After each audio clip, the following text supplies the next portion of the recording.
Good morning mga kamoto. At naku, kinilawang ang kadena natin. Sobrang daming kalawang ng kadena natin.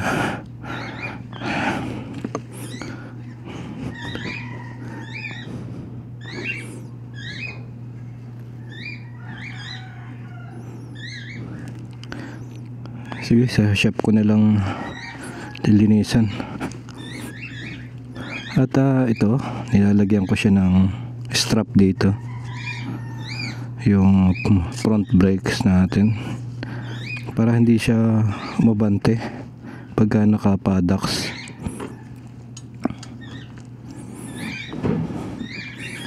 Kasi pag mabante yan, may possible na tumikwas yan.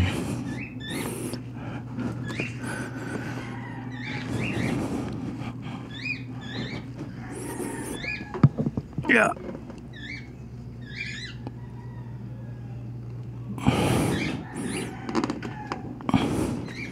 Yan, okay.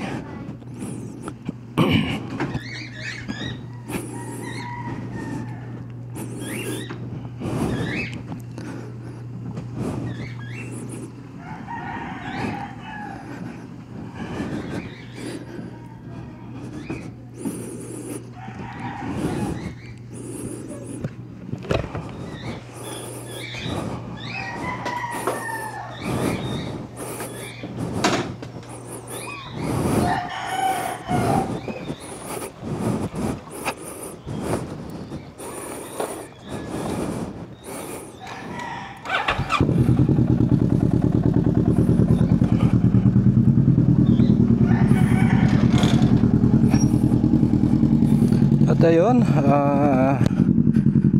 today is Saturday. At ayun na nga, kakatapos lang ng mga bagyo na dumaan sa atin. So hindi naman kami apektado dito sa Santa Mesa, sa Manila. Pero syempre may mga kababayan tayo sa mga ibang lugar na mga binaha. So at today nga ay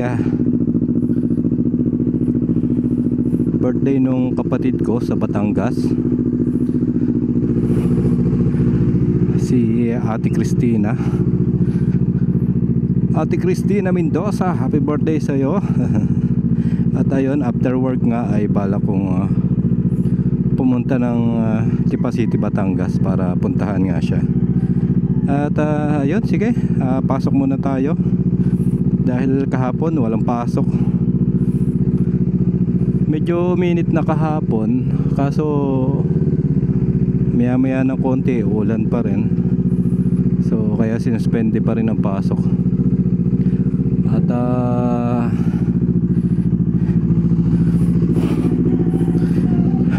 lagyan muna natin ng takip tong isang kabayo natin dahil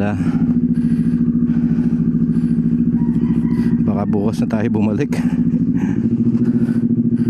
So itong motor na to, dito ko lang siya pinapark. Hindi naman siya delikado dito. Wala naman nakakapasok na magnanakaw dito sa amin.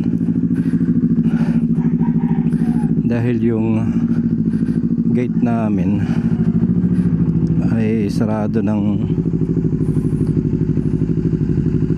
alas 11, sarado na. Kaya walang pumapasok na magnanakaw dito.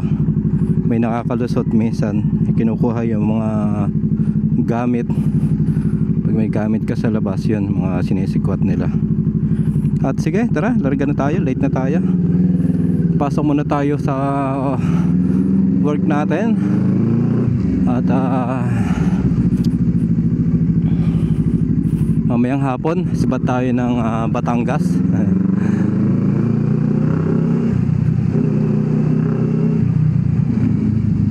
At medyo na-miss ko nga mag motor. Kasi nung nakaraan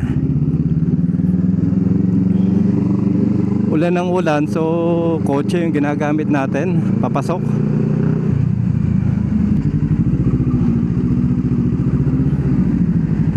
Pagka ganitong magandang panahon, nagmumotor na lang tayo. At dalawa naman yung motor natin. Kalimitang ginagamit ko yung SkyDrive. Nga lang nakalimutan ko yung SkyDrive, hindi pala nakarehistro. Nung nakaraan na sita ko dyan sa may Kaalaw, disregarding traffic sign. Kaso nung hiningi yung registration ng motor, expired siya ng 1 year. So hindi ko kasi na-monitor. Ang pagkakaalam ko kasi nakarehistro.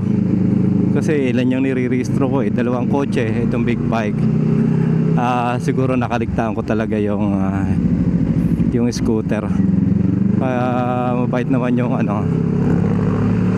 traffic enforcer. Pinagbigyan niya ako dun sa expired ng registration. So disregarding traffic sign na lang yung tinikit sa akin. At malaking bagay na sa akin mga kamoto, kasi medyo malaki-laki ata ang medyo malaki-laki ata ang mababayaran ko kung sakaling tinikita niya rin ako. Sinama niya sa ticket yun. Baka nga impound pa yung motor ko. At yun, hindi ko na muna ginagamit. Hindi pa rin naman tayo makapagparehistro ngayon dahil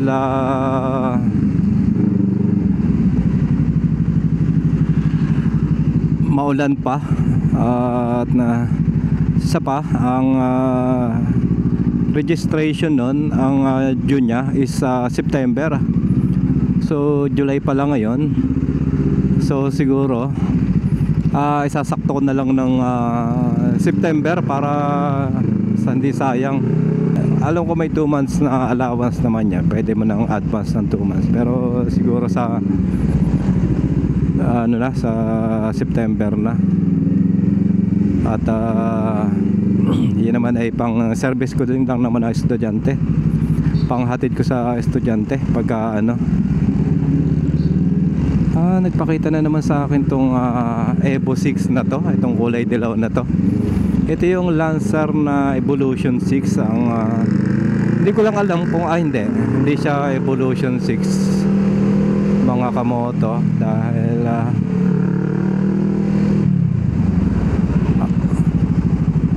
Evo 6 nga, Evo 6 to mga kamoto. Yan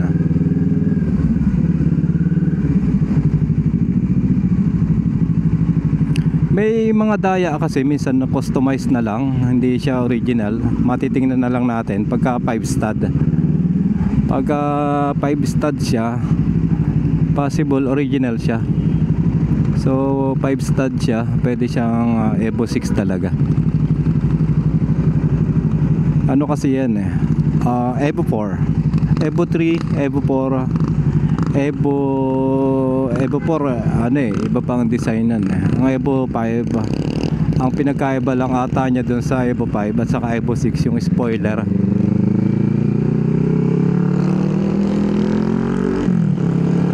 At yung kotse na yan ay pangarap ko nung araw yan.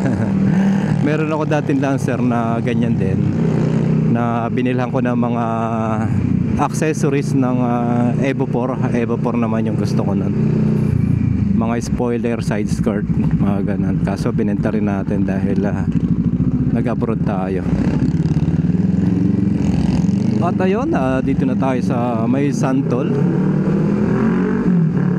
At sana wala tayong lakad ngayon para makauwi tayo ng maaga ng Batangas.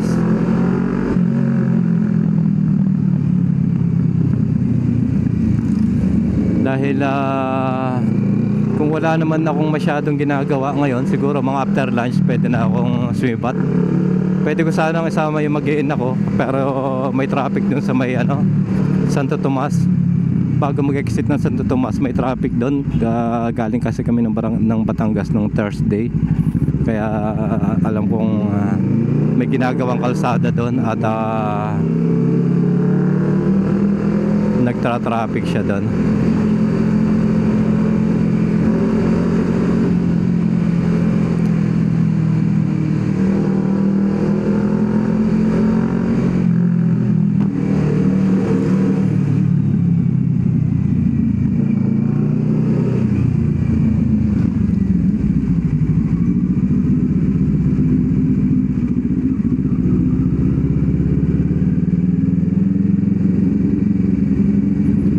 siguro kung maaga-aga ako mababakante, try kong magkotse pa rin kasama yung mag-iina ko.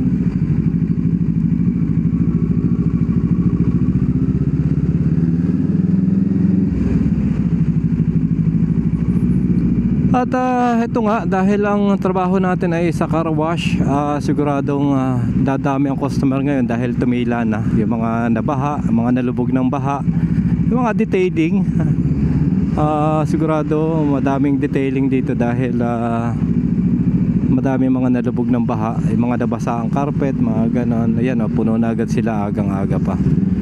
So tingnan natin mamaya. At sige, hanggang dito na lang muna yung vlog natin mga kamoto.